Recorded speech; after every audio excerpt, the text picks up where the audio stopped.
પરિણામો પહેલા બીજેપીની બેઠક. નમસ્કાર, સ્વાગત છે આપનું આરબી ન્યૂઝના ટોપ 10 સમાચારમાં. હું અશ્વિન રાઠોડ. લોકસભા ચૂંટણીના પરિણામો પહેલા ભાજપના નેતાઓની મહત્વની બેઠક.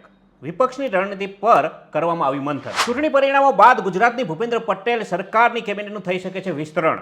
વિજયભાઈ રૂપાણીનું નિવેદન. હુતી બળવાખોરોનો રાતા સમુદ્રમાં અમેરિકી જહાજ પર મિસાઇલ અને ડ્રોનથી હુમલો. અમેરિકામાં પાછી અંધાધૂંધ ગોળીબારીની ઘટના બની, જેમાં 3 વ્યક્તિના મોત થયા અને 25થી વધુ લોકો થયા ઘાયલ. પાકિસ્તાનના હૈદરાબાદમાં થયેલા બોમ્બ બ્લાસ્ટમાં મૃત્યુઆંક વધીને 12 પર પહોંચ્યો. ચીનના ચંદ્રયાનને મળી મોટી સફળતા. ચંદ્રના અંધારિયા ભાગ પર ચંદ્રયાનનું સોફ્ટ લેન્ડિંગ કરવામાં આવ્યું. દક્ષિણ આફ્રિકાની ચૂંટણીમાં મોટો ઉલટફેર જોવા મળ્યો.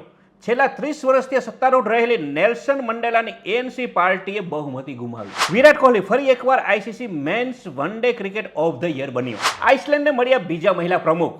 Business woman Halla Tomasdottir 1 ઓગસ્ટથી પોતાનો પદભાર સંભાળશે. દિલ્હીના મુખ્યમંત્રી અરવિંદ કેજરીવાલનું તિહાર જેલમાં આત્મસમર્પણ. 5 જૂન સુધી કસ્ટડી. તો આ હતા આજના ટોપ 10 ન્યૂઝ અને હું હતો આપની સાથે અશ્વિન રાઠોડ. જય હિન્દ, જય ભારત.